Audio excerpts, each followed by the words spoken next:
Yo, what's going on YouTube? This video is going to be a little bit different than what we've been covering. So the class we're covering today is not absolute meta.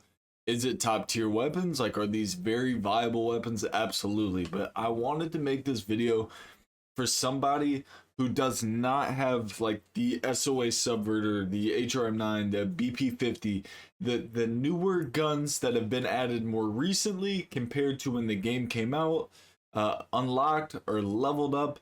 This video is for people who maybe played the game when it came out. They got all the core weapons like the WSP9 or the MTZ556, got these type of guns leveled up, and they need a class because they're trying to get back into Warzone. They don't know what's going on. They're trying to level up all these guns, but they kind of just want to play at the same time casual. This is it. This is the best class you can build right now in terms of like casual play style. Best bang for your buck without having to unlock all the new weapons. Obviously, this is not top tier, like as in the best of the best, but it is very, very viable.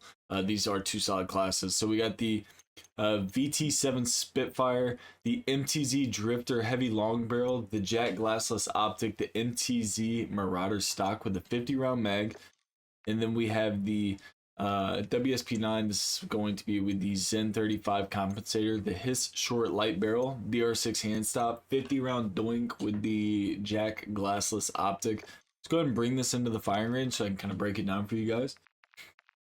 I like to cover recoil patterns in my videos whenever I'm doing gun builds like this. So this is going to be with the MTZ. We're going to aim at the bottom. We're not going to touch the joystick. And this is a full clip. That is a 50 round mag. Didn't make it to the top of the board, so 3/4 of the way. It's still better than not. You can see it kind of has a snake pattern. We like to shoot 2 before we start trying to mimic recoil because there is bloom in this game. So you can see that the recoil pattern has a slight difference in it. You'll notice in the second one, the curves might not be as dramatic. That's kind of why they overlap. If they're the exact same, I could aim here and they wouldn't touch each other. They would just kind of keep going, but there's a little bloom factor. So we know this gun initially is going to be slightly down right, but usually when you have a curve and bullets like this, you can pull straight down. It's really not going to make that big of a difference. For something like this, on the other hand, we do want to go down to your left and then right. We can also move horizontal. As you can see, I can strafe left to right. If I'm this far back, I'm going to move left to right here. This little bit of movement covers the entirety of that horizontal recoil. So if I'm moving left to right as I'm shooting, along with like rotational aim assist, that will make a difference. Here's an idea of spread pattern for you. It's a fairly accurate gun. Again, it's more horizontal than it is vertical. It's very easy to control this gun vertically. Just that horizontal pattern. Regardless, that's still going to land all shots on body. Let's go ahead and set the dummies to 3 plates, give you an idea of TTK.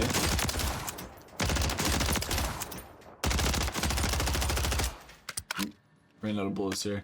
It really isn't that bad. 3 dummies obviously on 1 mag seem like a lot, but you have your secondary as well. We're going to cover that in just a second. If we throw like our rotational aim assist into the mix, it's pretty dirty. I didn't mean to crouch right there, but it really is pretty dirty. It's a very viable long-range option, especially if you're playing Rebirth Island. I mean, this thing is super sufficient. That's why we don't have the Corio Eagle Eye 2.5 optic on it, because this is something we would run in Rebirth Island. If you want to just like aim higher at the chest with this gun, not worry about having to pull down too much, you will stick those headshots and get those multipliers for it. The second gun we're going to be covering in this video is going to be the WSP9. This gun has a ton of visual recoil, but it's not too crazy to control. You can already see how much sway this gun has, so we're going to let it hit the bottom and let it fire. It's actually kind of crazy. This spot right here, like I'm not touching it and it's hitting the same spot. I mean, that's such a tight pattern. It goes up a little more and does it again. It's just your first initial shots. Has a little bit of a curve to it, but I wouldn't worry about it. We're going to shoot a second one.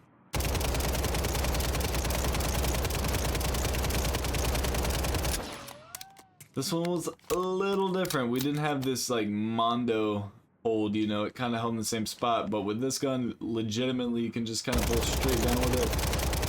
Have a little bit of that horizontal come into play.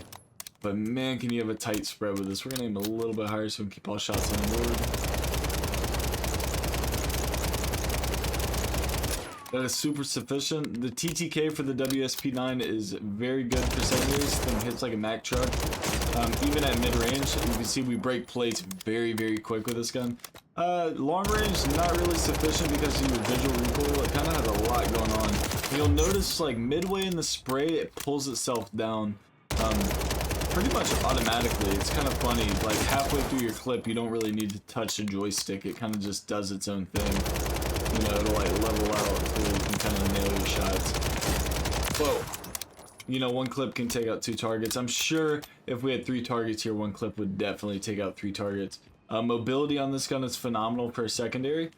This is definitely like some of my favorite ground loot to pick up on Rebirth. If I can't buy my loadout and there's a WSP9, I'm picking this unless I get an HRM, but even then, the WSP9, it kills so fast. I'm not too sure why it's not meta. It's probably fire rate. If this thing had a touch faster fire rate, it would definitely be like a problem. It'd be extremely broken, but these are the guns. So look, if you were trying to jump back into Warzone, you're like, damn, I need some loadouts. I don't know what's going on. I don't have all the new guns. Like, I'm kind of lost. I'm in the mix. These are the guns you need to be rocking. Everybody should have these guns leveled up. I hope this helps. Like, if you learned something, if you're new to the channel, enjoy the content, man. Hit the sub button. Crush that like button. I'll catch you all tomorrow for another banger. Let's get it.